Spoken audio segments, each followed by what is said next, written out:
Meus irmãos, a paz do Senhor. Aproveitando que os meus irmãos estão em pé, vamos ler a palavra de Deus em Eclesiastes, capítulo de número 3. Se você está perto de alguém, tu me ajuda aqui no retorno, viu?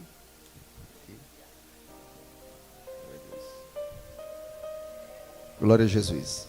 Obrigado. Eclesiastes capítulo 3, tá bom, bem aí, tá? Nota 10, obrigado.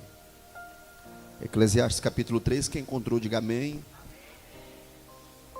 Se você estiver perto de alguém que está sem Bíblia, compartilhe o alimento, compartilhe o pão.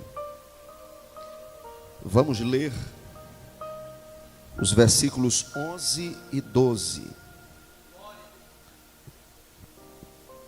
Tudo fez formoso em seu tempo, e também pôs o mundo no coração deles, sem que o homem possa descobrir a obra que Deus fez desde o princípio até o fim. Obrigado, irmão. Já tenho conhecido que não há coisa melhor para eles do que se alegrarem e fazerem bem na sua vida. Quem pode, diga amém. Diga assim, feche seus olhos, diga comigo: Deus, eu preciso ouvir a tua voz. Diga assim, é uma necessidade. Eu necessito ouvir a tua voz, em nome de Jesus. Tome o seu assento, por favor. Estão animados com Jesus? Quem está animado com Jesus, diga amém. Graças a Deus. Meus irmãos, é a primeira vez que eu estou aqui nesse santuário, nesse templo. Mas não é a primeira vez que estamos em um trabalho conduzido pelo pastor Maicon.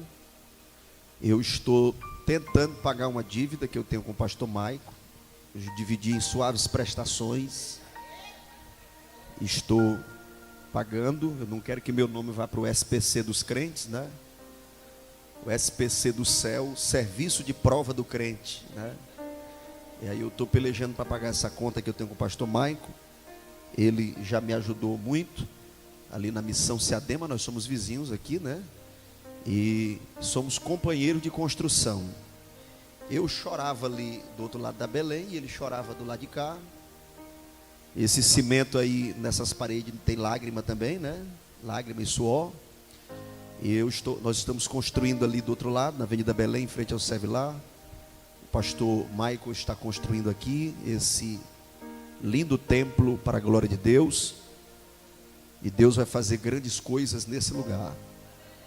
Em nome de Jesus. Aqui é o abrigo, é o quartel, é o hospital, onde vidas estão sendo tratadas para a glória de Deus. Parabéns ao pastor Maico, a toda a sua equipe, todos os seus obreiros. Meu amigo Daniel, cadê o Daniel? Está ali o Daniel, mais a irmã Vera, são os meus irmãos em Cristo, meus amigos. Tenho um carinho especial por eles, Deus abençoe. Todos sintam-se abraçados. Pastor Raimundo Donato, sua esposa, sua família, Deus abençoe. O pregador, aqui, o pregadorzão já nos ajudou lá também, né? É uma benção, 220 ele. A esposa dele, né? Os demais obreiros, cantora. Deus vos abençoe em nome de Jesus, amém? Os irmãos da missão Seadema que estão conosco, a caravana aí abençoada, obrigado pela companhia, esse povo querido. Sexta-feira que vem tem vigília lá na Seadema. O pastor Maico é um dos pregadores. Aí minha conta vai aumentar, né? Eu pensei que estava começando a quitar, vai aumentar. Ele é um dos pregadores. Tá certo? Nós vamos estar em vigília ali na sexta para o sábado. Sexta é o último dia de maio e sábado é o 1º de junho. Nós vamos receber o mês de junho na presença de Deus, o mês de número 6. Estaremos ali em oração, em nome de Jesus. E o dia 1º de junho, pastor Maico, é o aniversário do cinegrafista ali. Aí já vai receber lá na presença de Deus lá, não é isso? Ele é pregador, cantor, cinegrafista, empresário, uma benção esse jovem. Amém? O líder de mocidade da nossa igreja, o vice-líder estão aqui, a secretária de jovens. Levanta a mão aí o Lucas, o Mateus, a Vitória. Está conosco aí o professor de adolescentes, que é o irmão Eutônio, dá um sinal. Muito bem. E essa turma abençoada aí. E o Elivelto é quem chuta o pau da barraca, é o Elivelto, viu? Levanta a mão aí, Elivelto. Nós estamos em campanha 5 horas da manhã, ele chega 4h40 na igreja, começa a ligar para o povo, entendeu? E ele é uma bênção de Deus. Deus te abençoe, Elivelto, em nome de Jesus. Queridos irmãos, nós lemos a palavra de Deus em Eclesiastes capítulo 3, versos 11 e 12. E nós vamos meditar na preciosa palavra de Deus. O livro de Eclesiastes está na categoria dos livros de sabedoria. Juntamente com outros livros, eu quero citar 3 de autoria de Salomão. E esses livros, eles acompanham os diferentes momentos da vida de Salomão. O primeiro é Cantares, foi o livro do começo, do vigor, da paixão, aonde Salomão mostra a essência do relacionamento que ele tinha com a mulher amada. Segundo a cultura rabínica e segundo o entendimento de nós cristãos, para os judeus o livro de Cantares representava o relacionamento de Deus com Israel. Para nós cristãos, esse livro representa o relacionamento de Jesus, o noivo, com a sua igreja. E esse livro foi escrito na primeira fase da vida de Salomão. O segundo livro de Salomão é o livro de Provérbios. Esse livro foi escrito no auge da sabedoria. Você pode ler Provérbios do início ao fim. São sentenças de sabedoria que foram escritas. Quem tem paciência para ouvir a palavra, diga amém. Esse livro foi escrito no auge da sabedoria de Salomão. Você lembra que Salomão abriu mão de pedidos que outros reis jamais abririam mão.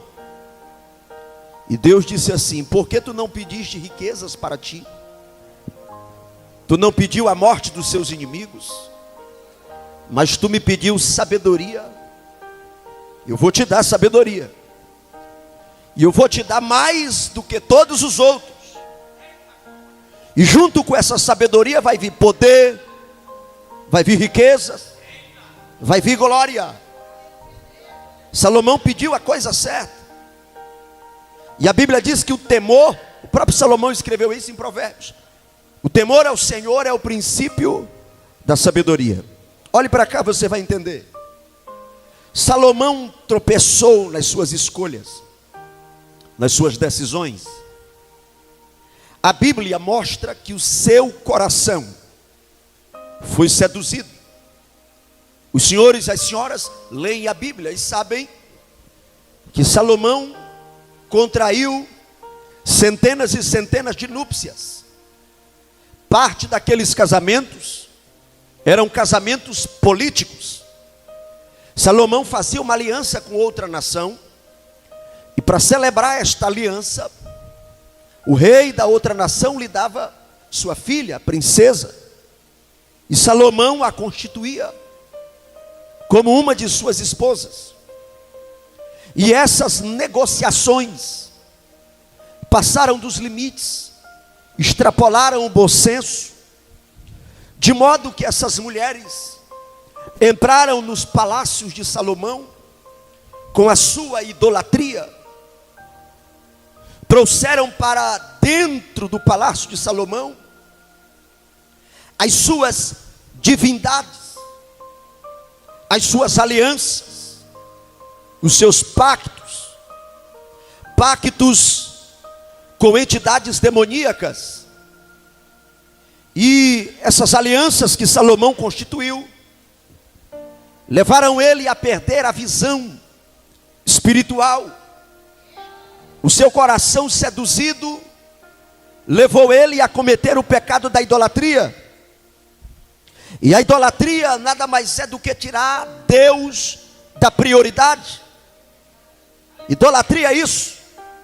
Durante muitos anos nós atribuíamos à idolatria somente a prática da instituição europeia cuja sede está no Vaticano, em Roma, na Itália. Nós atribuímos idolatria somente àquelas práticas. Mas a idolatria é tudo aquilo que ocupa o lugar de Deus em nossos corações. E eu gostaria que vocês não me entendessem mal e não se assustassem com o que eu vou dizer. Mas existem pessoas que estão trocando o abençoador pela bênção. Tem pessoas que foram fiéis a Deus somente até serem abençoadas. A bênção se torna mais importante. A bênção se torna mais atrativa. Aleluia! É por isso que o apóstolo Paulo diz assim: eu aprendi a estar abatido. Eu aprendi a ter fartura, mas aprendi a ter escassez. E em todas essas coisas eu sirvo a Deus. Ele diz assim: é por isso que eu posso todas as coisas naquele que me fortalece. Eu gostaria que você, com carinho e respeito, se reportasse a esta pessoa que está perto de você e diga para ela com muito respeito, diga assim: Deus é a maior prioridade da tua vida. Se Deus não estiver em primeiro lugar na tua vida, Ele não está mais em posição nenhuma. Se tem uma cadeira que Deus não senta, é a cadeira de segundo lugar. Deus não senta na cadeira de bronze do terceiro lugar. Ou Ele é medalha de ouro, ou Ele não está mais em nossa vida. Ou Ele é a prioridade na tua vida, ou Ele não está mais na tua vida. Quem veio aqui adorar a Ele, você pode levantar a sua mão. Eu estou sentindo a liberdade do Espírito de Deus aqui nessa noite. Glória ao Rei dos Reis.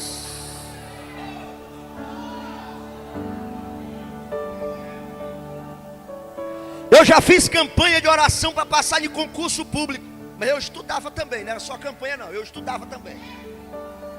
E tem uns crentes aí que pensam que Deus é esquemista. Eu vou orar para Deus. Não, calma aí, faz a tua parte também. Aleluia. E um cidadão orou comigo, e no dia da gente oferecer o culto de ações de graça pelo concurso que nós passamos, ele não estava lá mais. Tem pessoas que a bênção se torna mais importante. Tem camarada que não pode ter uma moto. É por isso que tem gente que você, oh meu Deus, fulano de tal é de pé, nunca dá certo com... Irmão, Deus sabe o que faz, Deus conhece isso aí, irmão.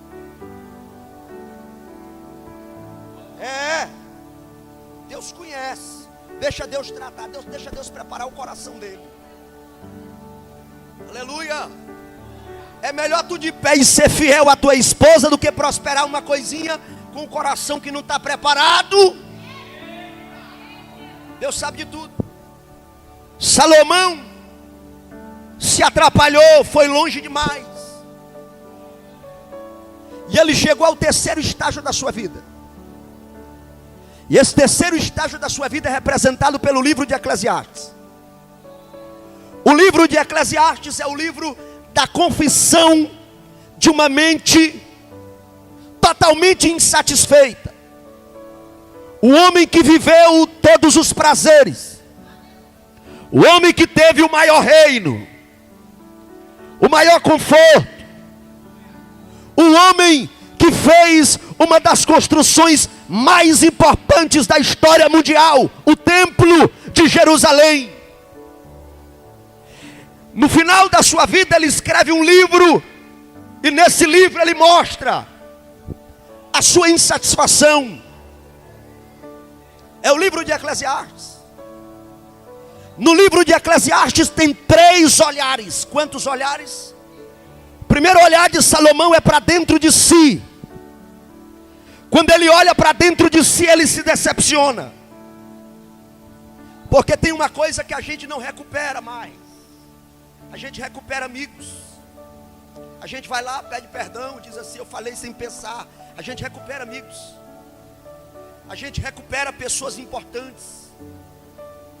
A gente recupera dinheiro. A gente recupera casa. Mas tem uma coisa que Deus não permitiu ao homem recuperar. Se chama tempo. E se existe uma coisa ruim, é a decepção com você mesmo. Ciclo vicioso. Pede perdão, erra de novo, e o tempo vai passando. Salomão, na sua velhice, ele olha para dentro de si. Capítulo 2 de Eclesiastes, versículo 1, ele chega à conclusão logo no começo do livro. Ele olha para dentro de si e ele só enxerga vaidade. E a palavra vaidade aí, ela tem dois significados. O primeiro significado é vazio. Ele diz: eu estou vazio. O palácio está cheio, mas eu estou vazio. O celeiro está cheio, mas eu estou vazio. O quartel está cheio, mas eu estou vazio. O curral está cheio, os pastos estão cheios, mas eu estou vazio.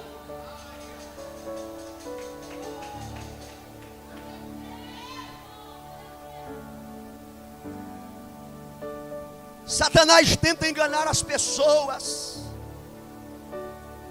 fazendo elas se encantarem com as paisagens e com a geografia à sua volta.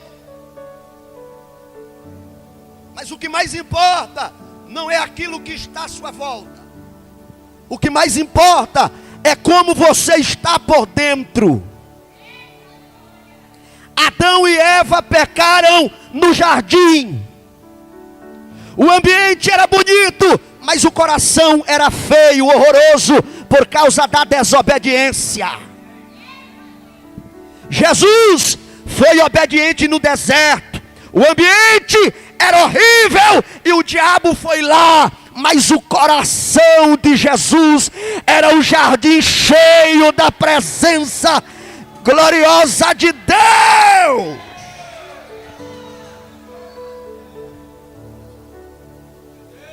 Provoca teu vizinho aí, provoca teu vizinho, diga assim: o que importa é como esteja teu coração. Diga para quem está do outro lado agora: o que importa é como esteja o teu coração. Provérbios 4:23, a Bíblia diz: de tudo que se deve guardar, guarda o teu coração, porque dele procedem as saídas da vida. Salmo 119, versículo de número 11. Escondi a tua palavra no meu coração, para não pecar contra ti. Oh glória. Salomão olhava para dentro dele, velho, não tinha mais o mesmo vigor, se enxergava vazio. Chegamos ao segundo olhar do livro de Eclesiastes. Salomão decidiu olhar para o mundo. Não vou mais olhar para dentro de mim, vou olhar para as nações. Salomão viajava com a sua tropa, com a sua cavalaria, para ver se alegrava a sua alma, olhando os reis, olhando os poderes, mas ele não conseguia se encher. Salomão ia para a feira, olhar as pessoas simples. Salomão olhava as crianças, olhava os velhos, olhava as mulheres, olhava os mancebos. Salomão olhava em todas as direções. No livro de Eclesiastes, a expressão embaixo do sol aparece 29 vezes. Por 29 vezes Salomão diz: tudo que eu vi debaixo do sol é correr atrás do vento, é vaidade.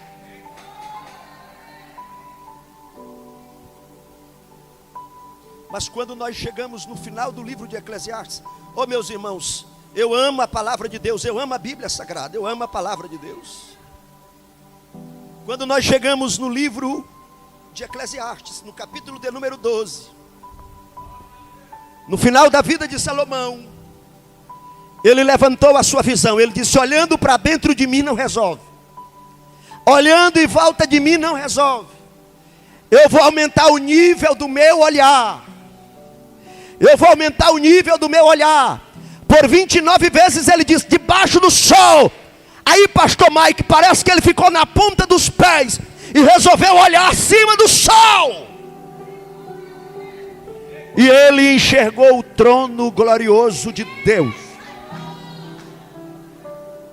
E ele finalizou o livro de Eclesiastes, capítulo 12, versos 13 e 14, dizendo: de tudo que se tem ouvido, o fim é: teme a Deus e guarda os seus mandamentos. Você está vendo que Salomão olhou na direção certa? Você está vendo que Salomão termina o livro de Eclesiastes? Ele não termina ranzinzo, ele não termina murmurando. Ele enxergou no seu olhar ao longe algo que lhe trouxe paz.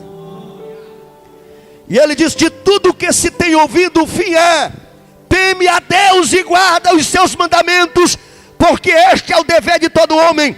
Versículo 14 ele diz: porque Deus há de trazer a juízo toda obra, inclusive o que está escondido, seja bom ou seja mau. Eu acredito na salvação de Salomão. O final do livro de Eclesiastes mostra o coração de Salomão, seu arrependimento e o seu temor a Deus. E eu gostaria de deixar no teu coração, nesse início de madrugada, uma palavra com o tema: olhe na direção certa. Eu vim aqui nesse início de madrugada te dizer: Deus te chama para olhar na direção certa. Se você olhar para a direção errada, as coisas vão dar erradas para você. Olhe na direção certa. Ah, meu irmão, eu vou pregar a Bíblia aqui nesse início de madrugada. Abacuque disse assim: ouvi a tua palavra e temi. O que gera temor na igreja é a palavra. E se a igreja tem temor, aí tem avivamento. Abacuque diz: ouvi a tua palavra e temi. Aviva, ó Senhor, a tua obra.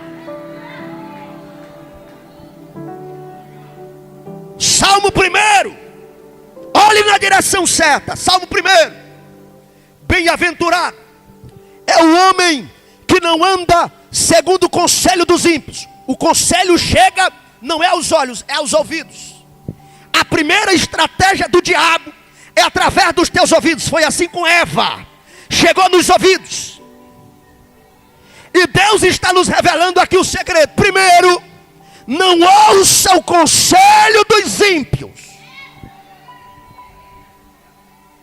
Bem-aventurado é aquele que não anda segundo o conselho dos ímpios. Segundo lugar, não se detém no caminho dos pecadores. Quem se detém no caminho dos pecadores é porque já enxergou algo que seduziu o seu coração. Ia passando aqui no caminho dos pecadores, olhou para alguma coisa, e aquilo ali seduziu o seu coração. Um dinheiro fácil, uma proposta fácil, um esquema fácil, um prazer fácil, e o seu coração caiu, e o seu olhar se agarrou, e a pessoa está detido. Aquele que se detém no caminho dos pecadores. E eu acho interessante que o tradutor usou a palavra correta, porque quando a polícia prende alguém, a palavra é detenção, é deter. Fulano foi detido, foi levado para a cadeia. Quando alguém se detém no caminho dos pecadores, é porque o seu coração já está preso. Primeira estratégia do diabo: conselho dos ímpios. Segunda estratégia do diabo: caminho dos pecadores. Terceira estratégia do diabo: se assentar na roda dos escarnecedores. O escarnecedor, ele não teme a Deus. O escarnecedor, ele é senhor de si, ele tem mente própria. O escarnecedor é desigrejado. O escarnecedor não tem pastor, é ele por ele mesmo. Escarnecedor não é ensinável, não é discípulo. Escarnecedor não tem cruz. Escarnecedor não tem altar. Escarnecedor não tem família.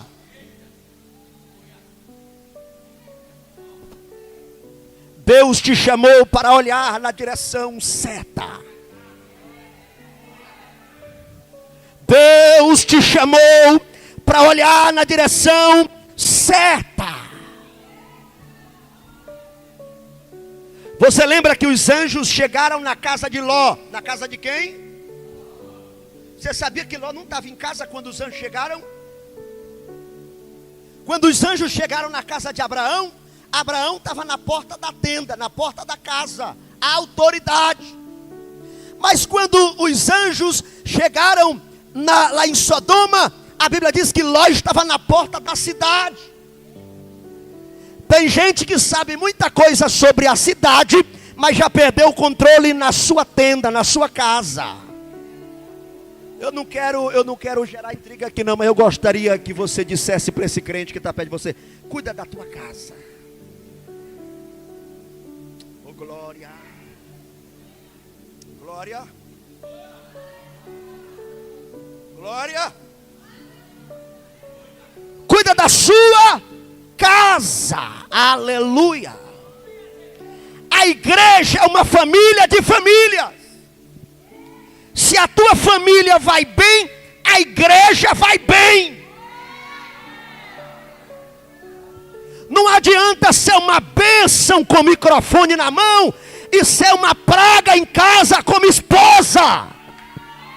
Não adianta ser uma bênção na igreja com o microfone na mão e no emprego ser o pior funcionário dando mau exemplo.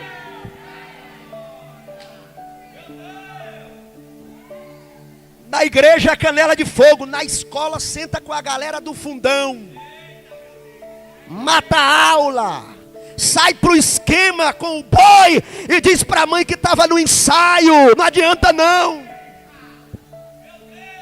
Pastor Maico, eu vou agradecer a oportunidade. Eu vou para casa, Pastor Maico. O negócio aqui. Aleluia! Glória a Jesus. Levante a mão desse crente. Levante a mão dele assim. Pega na mão dele e levanta. Tu larga de orgulho que Jesus não deixou tu morrer na pandemia. Pode largar de orgulho. Tá olhando para a mão do irmão, da irmã assim com essa cara de... Ajeita a tua cara. Porque na pandemia muita gente foi entubada e não voltou mais. E você está vivo aqui. Pega na mão desse crente aí. Levanta a mão, levanta. Levanta a mão dele. Levanta a mão e diga assim para ele, diga assim, em nome de Jesus Cristo. Nós vamos sair daqui cheio de autoridade e graça de Deus. Deixa eu ver quem vai sair daqui cheio de autoridade e graça de Deus. Eu vou dar 30 segundos para você dar glória. E enquanto você dá glória, Jesus vai te renovar. Jesus vai te renovar. Jesus vai te renovar. Divino, eu sei que tem. Deixa Jesus te renovar. Deixa eu ver quem vai ser renovado.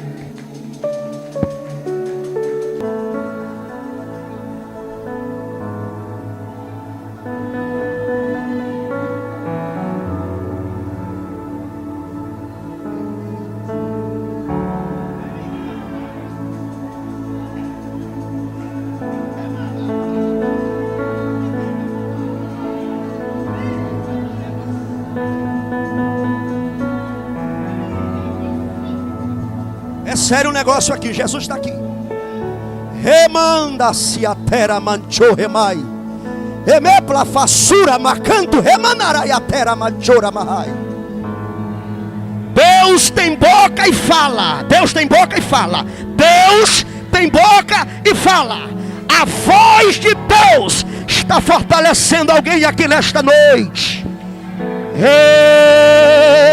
Vem renovo, vem renovo. Levante a mão para receber. Olha a graça, olha o renovo, olha o renovo. Aqui na plataforma de obreiros, olha o renovo.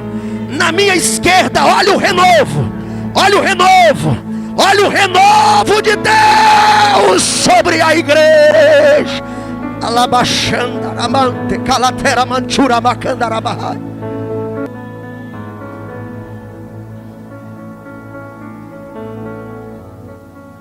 Os anjos chegaram na casa de Ló. Pastor Maico, tinha alguma coisa na casa de Ló que os anjos não queriam entrar? É só ler Bíblia, irmão. Eu estou pregando Bíblia. Os anjos entraram na casa de Abraão com muita leveza. Abraão recebeu aqueles seres angelicais. Diga-se de passagem que na casa de Abraão vai 3. E Abraão se dobra. Ele se lança por terra e recebe aqueles 3 personagens espirituais. Olhe para cá para você entender. Se fossem simplesmente anjos, eles teriam repreendido Abraão, porque anjo não recebe adoração. Lá no Apocalipse, quando João se jogou por terra, cantora, o anjo repreendeu João e disse: não me adore, porque eu sou servo como tu.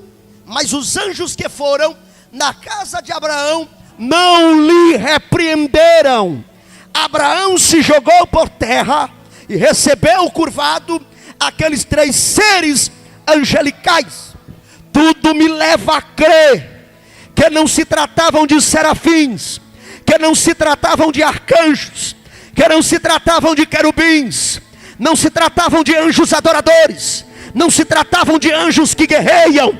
Tudo me leva a crer que na casa de Abraão foi uma visita da Trindade Santa, do grande eu sou, do poderoso de Israel, que subsiste em 3 pessoas eternas: Pai, Filho e Espírito Santo. Oh, glória a Deus! Agora veja a intimidade de Abraão. Presbítero Marcos Ferreira, veja a intimidade de Abraão. Abraão chama um daqueles seres para um particular, e ele vai interceder por Sodoma, porque lá em Sodoma estava o seu sobrinho Ló. E enquanto Abraão conversa, apenas 2 daqueles seres descem para a casa de Ló.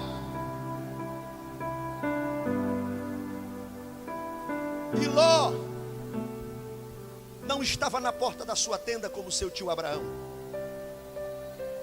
Triste coisa é uma casa que os filhos são órfãos de pais vivos.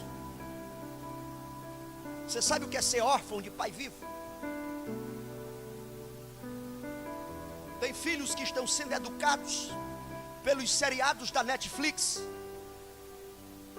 Tem mãe que, para ter paz, para tirar um cochilo, joga um celular com acesso ilimitado à internet na mão de uma criança. Isso é casa de Ló. Casa de Ló, a porta é aberta. Entra o que quiser. É por isso que os anjos preferiram passar a noite na praça. Os anjos preferiram passar a noite no sereno. Não quiseram entrar na casa de Ló. É só você ler a sua Bíblia. Eu estou pregando só o que está na Bíblia. A Bíblia diz que foi necessário Ló insistir muito para os anjos aceitarem entrar na sua casa. Tinha alguma coisa na casa de Ló. Tinha alguma coisa na casa de Ló que incomodava os anjos. E pela madrugada se revelou. Ló não era muito preocupado com os bens imateriais que Deus havia lhe dado. Eu não estou falando dos bens materiais, eu estou falando dos bens imateriais. A dádiva de ser pai é uma grande dádiva da parte de Deus. Ser mãe é uma grande dádiva da parte de Deus. De madrugada se desvendou aonde o coração de Ló estava. Quando os homens ímpios e morais daquela cidade chegaram na sua casa e disseram: bota esses estrangeiros que estão aí, bota para fora, nós nos agradamos deles. Ló desprezou uma das mais belas dádivas que Deus dá ao homem. Ele disse: aqui estão as minhas filhas.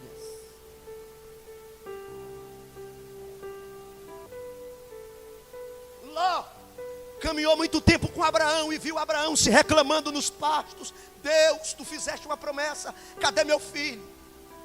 Estou mais velho, saí da minha terra com 75 anos, estou com 10 anos, 15 anos, cadê meu filho? E Ló não tinha essa mesma dor, porque Deus lhe deu filhas. Ele sabia o que era ser pai. Ele não passou pela dor que Abraão passou. Abraão era chamado para as tendas dos seus empregados, dos seus funcionários.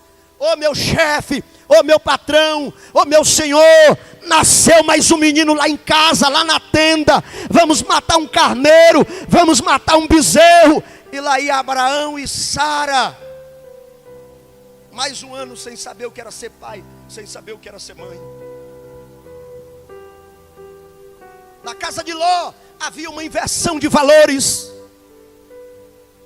Ló disse: está aqui as minhas filhas. E se não fossem os anjos de Deus, os seres espirituais, abaterem aqueles homens com cegueira, eles tinham violentado aquelas moças, teriam matado-as. Porque aquele que Deus levantou para ser o protetor era um frouxo, e Deus não usa gente frouxa. Quando nós estávamos ali na esquina da Ceará, a Seadema abriu ali na esquina da Ceará. Cheguei para um culto de ensinamento, meio de semana, clima chuvoso, pouca gente. Quando eu adentrei, Deus abriu a minha visão espiritual, e eu vi, pastor Maico, centenas de flechas apontadas em minha direção. E eu tremi, eu dobrei os meus joelhos. Eu disse: Deus, eu vou cantar 2 hinos da harpa, fazer uma oração e dar no pé. O caldo engrossou aqui pro meu lado. E o Espírito de Deus me fortaleceu. Eu me levantei, eu disse: não, acho que eu não vou cantar mais nem, vou começar a pregar. Eu vou começar o culto pregando, vou começar o culto diferente hoje. E eu me segurei.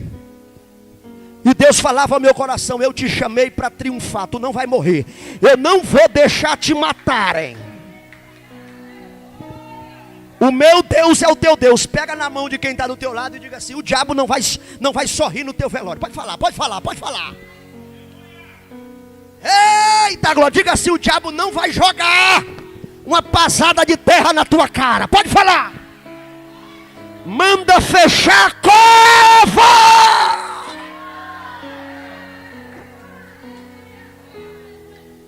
Eu levantei agressivo: pastor, quem passava ali naquela esquina imaginava: rapaz, o destempero ali está grande. Era só eu, a minha mulher, pregando. Eu acho que o Mateus estava lá nesse dia, a mãe do Mateus. Irmão, eu acho que quando Jesus estava lá no Monte da Transfiguração, com Pedro, Tiago e João, o culto dele tinha mais gente do que lá nesse dia. Mas Deus falou comigo aqui: não se amedronta. E eu com aquele sentimento, e eu guerreando, e flechas apontadas em minha direção, e aquele sentimento de fuga.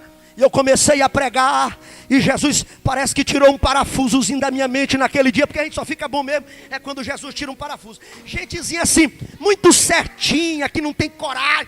Esse povo muito certinho assim, tem que congregar um dia com o pastor Maico, com o pastor Alessandro, para saber o que é loucura. Oh glória! Irmão, eu preguei, eu lembro a mensagem até hoje. Eu preguei naquele texto que o profeta disse assim: não vereis nuvem, não vereis vento, mas esse vale se encherá de água. Eles cavaram as valetas assim, a águazinha foi entrando, e quando os inimigos viram, o vale já estava cheio de água. E eu preguei, deu 9 horas. E a minha mulher começou a se agoniar, olhava para o relógio. Eu dizia: não, Jesus me tomou aqui, só tem uns 4 crentes na igreja, mas eu vou pregar. Crente cheio do Espírito Santo não tem medo da macumba, não tem medo do despacho. Ninguém vacila com galinha nem encruzilhada não. Porque os crentes aqui, meu irmão, esse povo é capaz de nós fazer uma farofa com essa galinha. Nós não tem medo do feitiço, não tem medo da feiticeira, do feiticeiro. Não tem medo do tambor. Não tem medo de terra de cemitério. Quem aqui é desses crentes corajosos? Levanta a mão para me te ver. Esse negócio de terra de cemitério não me assusta. Não faz nenhum sentido. Irmão, pode arrancar o defunto. Pode arrancar o defunto. Faz diferença nenhuma. Levante a sua mão aqui. Levante a sua mão. Levante a sua mão. Feche os teus olhos. Dentro da tua alma. Eu vou passar aqui no meio, pastor. Eu vou descer aqui um pouquinho. O Espírito de Deus falou comigo aqui. A maior doença dos nossos dias é o pavor, é o medo. Mas não deu certo com a minha mãe, não deu certo com o meu vizinho. Não deu certo. Parece que não vai dar certo de novo. Pastor Maico, fica aqui perto de mim, pastor Maico. Chega aqui perto de mim, por favor. Pode vir aqui perto. O Espírito de Deus está curando vidas aqui do medo. Deus está te curando do medo. Eu vou dizer de novo, tem gente aqui que tem medo. Medo de pregar. Tem gente aqui que acha mais fácil pegar R$50 e ir na farmácia comprar ibuprofeno, Tilenol, Buscopan. Mas nesta noite Deus está dando coragem para você levantar a mão sobre o enfermo e repreender no poder do nome de Jesus. Pastor, com todo o respeito que eu tenho pelo Senhor, mas se o Senhor puder ir de mãos abertas até o final e voltar, enquanto esse homem de Deus passa, Jesus vai repreender o pânico, Jesus vai repreender a depressão, Jesus vai repreender a ansiedade, vai cair por terra. Solta a mente dele agora, solta a mente dela agora, pelo poder do nome de Jesus. Seja curado, seja curado, seja curado, seja curado. Cria coragem para dirigir culto, cria coragem para pregar na esquina, cria coragem para construir igreja. Receba de Deus.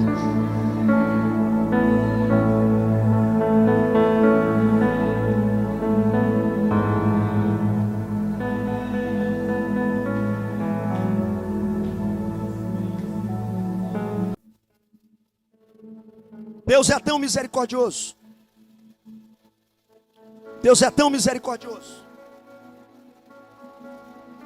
que Deus manda aqueles anjos pegarem na mão de Ló. Tem gente que tem que ser arrastado. Aí o anjo disse assim: escapa-te por tua vida, foge para os montes. Ainda deu o endereço. Deus não trabalha sem direção. Deus não trabalha sem direção. Deus tem um propósito para mim e para a tua vida. E os anjos guiaram Ló. Mas de tanto tempo que Ló deixou a porta da sua tenda desassistida, muita coisa entrou na sua casa. E aquilo que entrou na casa de Ló, entrou no coração das suas filhas, dos seus genros, da sua esposa. E enquanto subia a montanha, ela olhou para a direção errada. Ela olhou para a direção errada. E um abismo chama outro abismo. Não se corrige um problema criando outro. Davi quis consertar um adultério cometendo um homicídio triplamente qualificado. Não se resolve um problema criando outro. A esposa de Ló fica petrificada porque olhou para trás. As filhas de Ló cometem um incesto. E desse incesto se geram os moabitas e os amonitas. Duas raças ruins que deu dor de cabeça para Israel durante toda a história do Velho Testamento.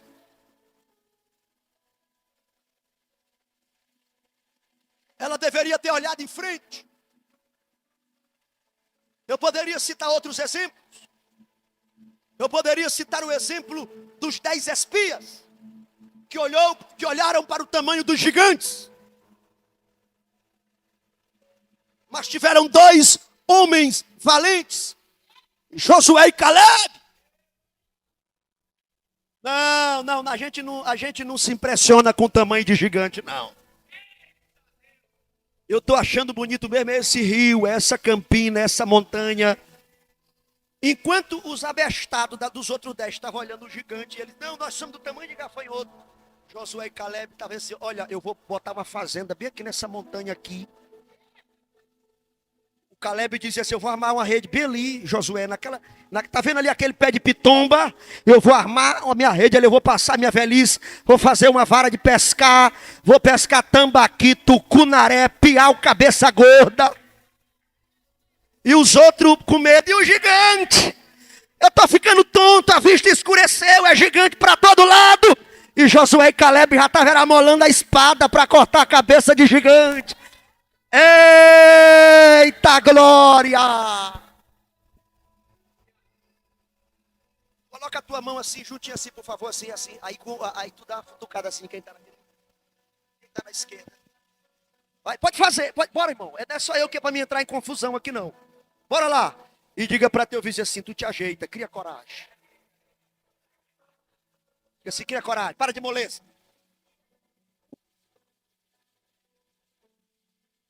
Quem conhece aqui a Avenida Ceará?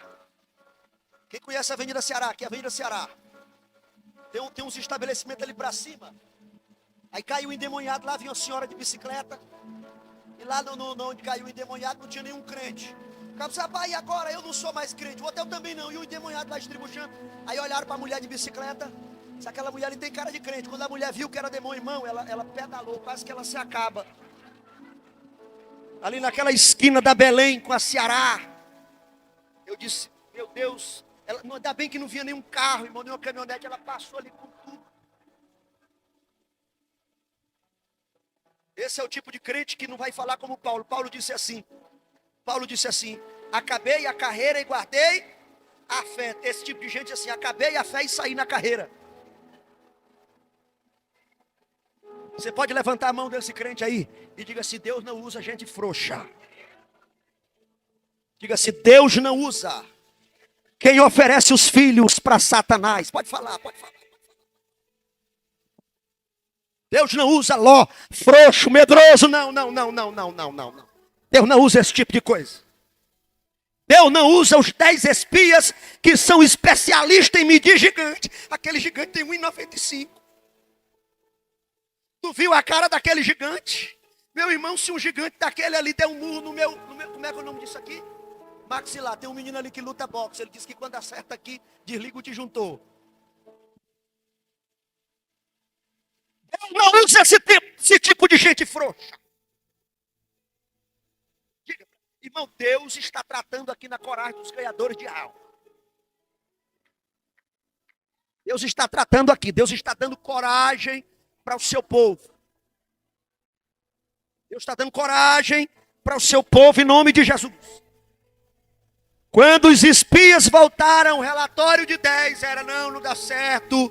O outro dizia, não, eu estou com medo. Aí o outro dizia assim, qual é o teu relatório? Não, meu relatório é igual ao dele, com uma diferença. É porque ele está com medo, mas eu não estou com medo não, eu estou apavorado. Próximo da fila, não, eu já estou no remédio controlado. Vem o quinto, eu já pedi garapa de açúcar para minha mulher. E o outro, eu vou me mudar de lugar. E tu, vou voltar para o Egito. Chama Josué e Caleb. Ei, Moisés, bora entrar nessa terra.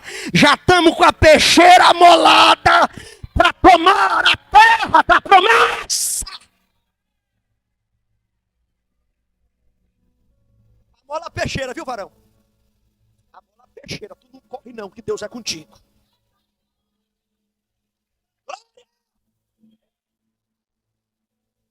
Amola a peixeira. Amém ou não amém? Eu vou finalizar. Pode ficar tranquilo que eu vou terminar essa pregação. Paulo, quando foi em Troade, já viu o tamanho da pregação de Paulo em Troade? Ele pregou até meia-noite Eutico caiu. Aí eles ressuscitaram Eutico, comeram o pão, e depois do pão, meu irmão, Paulo continuou pregando, aí que a ripa desceu. E a Bíblia diz que ele pregou até o amanhecer. Se preocupe não, que eu não vou fazer como Paulo hoje aqui não, viu pastor? Pelo amor de Deus. Ainda bem que não tem ninguém na janela aqui. Eu já vou encerrar. Olhe para a direção certa. Aonde estão os 10 espias? Para você descobrir um nome, tu tem que ir lá no livro de Números. Tu tem que caçar o nome dele, da tribo de fulano de tal, foi esse aqui, da outra tribo foi esse aqui. Porque covarde a gente esquece rápido. Medroso não entra para a história. Frouxo não entra para a história. Por isso que a palavra de Deus diz: diga o fraco, eu sou forte. Provérbios 27:3. Como pensa o homem na sua alma, assim ele é. Deus te chamou para ser bênção. Deus te chamou para guardar a tua casa. Josué dizia assim: eu e a minha casa serviremos ao Senhor. O que é que tu diz da tua família? O que é que tu diz do teu casamento? Tem um bocado de gente aí vivendo em adultério que não tem coragem nem para casar, porque estão fazendo test drive para ver se vai dar certo. Não, pastor, nós estamos vendo se vai dar certo. Meu amigo, para gente que vive em adultério, já deu certo, foi para o diabo. Já deu certo. Cria coragem. Eu conheci um medroso que não casava com a mulher, que ele tinha se agradado com uma mulher que era viúva. Se casasse, ela perdia o aposento. E o covarde ficava lá em pecado por causa de R$1.200. Meu Deus, que lástima! Meu Deus, o pastor Mike não me chama nunca mais.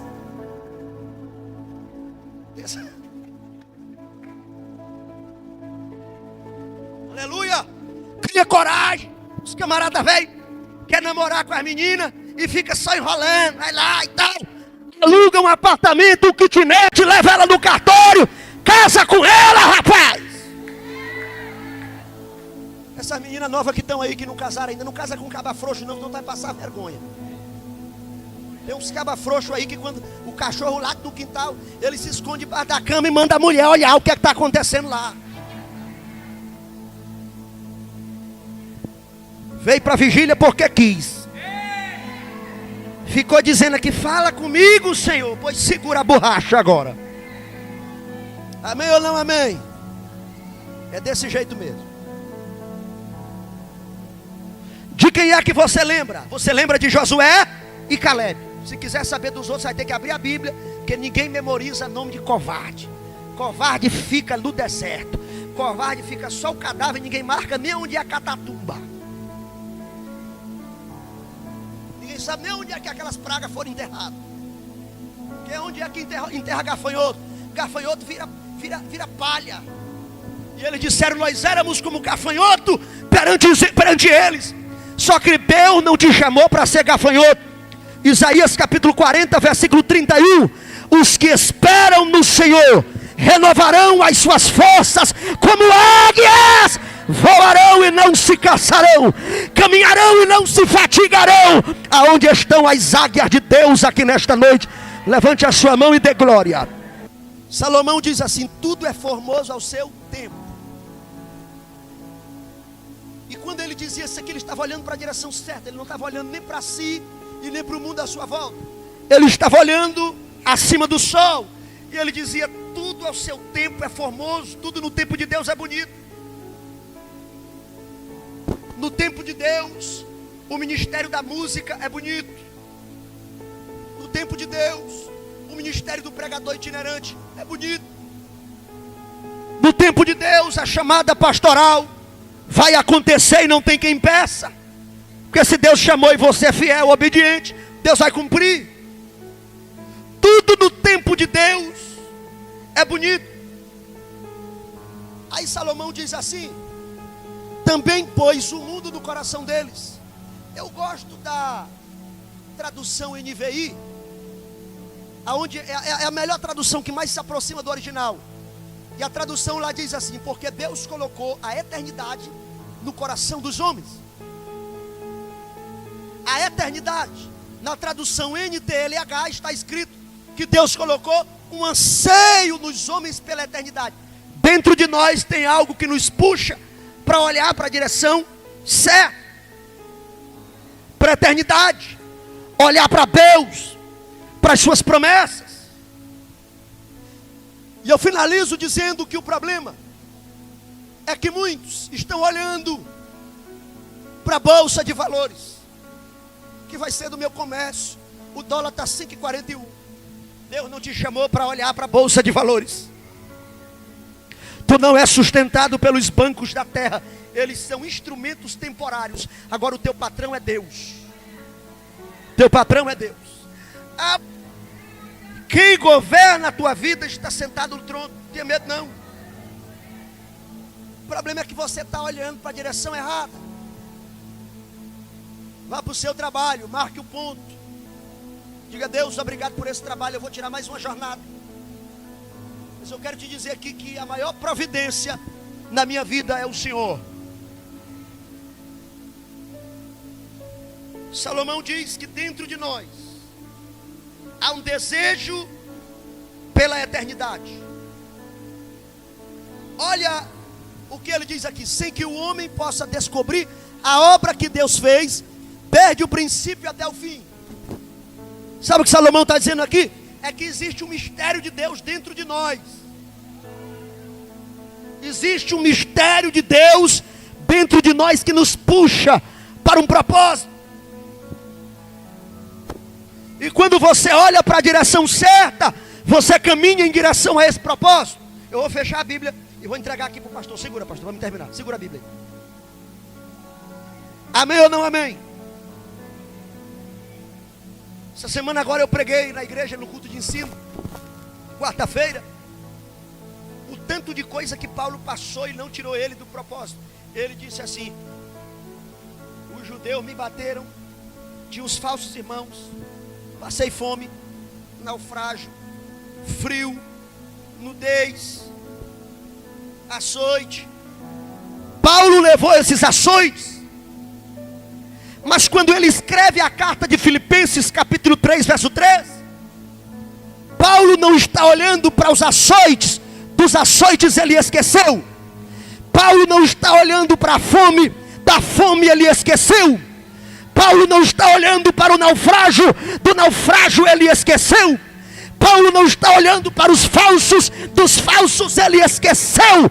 Paulo diz assim: esquecendo-me das coisas que para trás ficam, eu caminho para frente, eu olho para frente, para o prêmio da soberana vocação de Deus, em Cristo Jesus, o nosso Senhor. Vamos colocando de pé em nome de Jesus, vamos colocando de pé.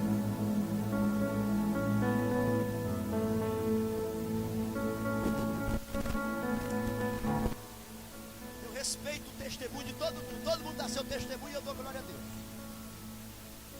Eu já vi gente dizendo assim: eu matava e tudo. Eu já vi gente dizendo isso. Eu era de quadrilha, eu era assaltante. Eu já vi esses testemunhos tudinho. Teve uma época na minha vida que eu achava meu testemunho muito fraco. Eu dizia: rapaz, só eu que não tenho um testemunhozão assim. Eu nunca participei de uma gangue, eu nunca matei ninguém. Eu nunca usei brinco, piercing. Eu nunca saí empinando moto com um cadrãozão fazendo zoada no meio de todo mundo, para a polícia bater atrás de mim, igual o Marco Ferreira fazia 10 anos atrás. Aí o povo contava, eu era do Comando Vermelho, eu era do Comando Classe A, eu era do PCC, e eu disse: rapaz, eu nunca fui de nada, meu testemunho é muito barrela, é muito fraco.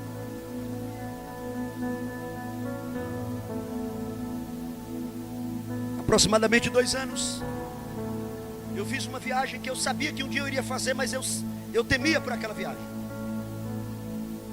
No dia do segundo turno da última eleição presidencial, eu recebi a informação que a minha avó, que me criou para Cristo, que me discipulou e que me levou ao templo aos meus 3 dias de nascido, havia partido para a eternidade com seus 86 anos de idade. Eu viajei, entrei no carro com a minha família e fiz aquela viagem chorando muito.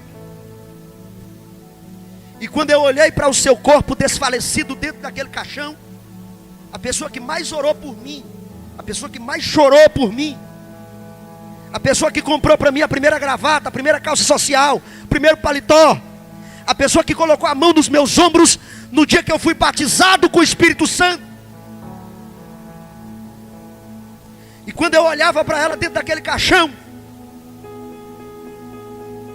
dentro da minha alma explodia a certeza que o meu testemunho é um dos mais lindos da terra. Eu nunca passei 30 minutos desviado do evangelho. Eu aprendi a andar dentro de igreja. Eu aprendi a falar dentro da igreja. Minha brincadeira era dirigir culto. Tinha negócio de cansaço. Mamãe ia lavar roupa, minha avó ia lavar roupa no brejo. Eu ficava lá no sol com ela, voltava, cochilando, mas tinha que ir para a igreja. Eu quero dizer para você, eu glorifico a Deus por você que foi resgatado do tráfico, por você que está aqui, mas me dê licença, eu amo o meu testemunho também. Eu nunca me desviei do evangelho. Infância, olhando para o trono. Adolescência, olhando para o trono. Fui batizado com o Espírito Santo aos 9 anos de idade, olhando para o trono. Comecei a namorar com a jovem que hoje é a minha esposa.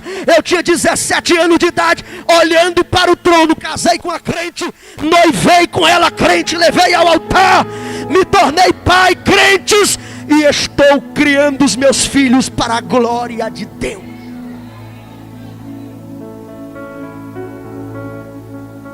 Deixa Deus fazer a obra. Vai ter gente que vai sentir o azeite descer na mão, o fogo de Deus.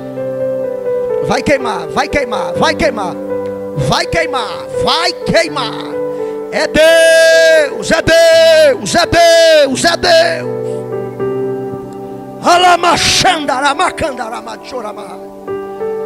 Diga assim: Deus, em nome de Jesus, coloca sobre a minha mão a unção da cura divina.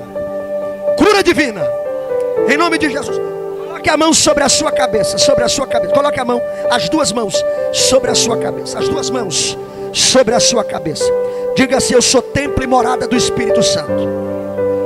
Templo e morada do Espírito Santo. Diga assim: não sou moradia de doença, não sou moradia de enfermidade. Em nome de Jesus. Enfermidade maldita, tu és uma visitante indesejada. Quem mora em mim é o Espírito Santo. Diga: eu sou moradia do Espírito Santo.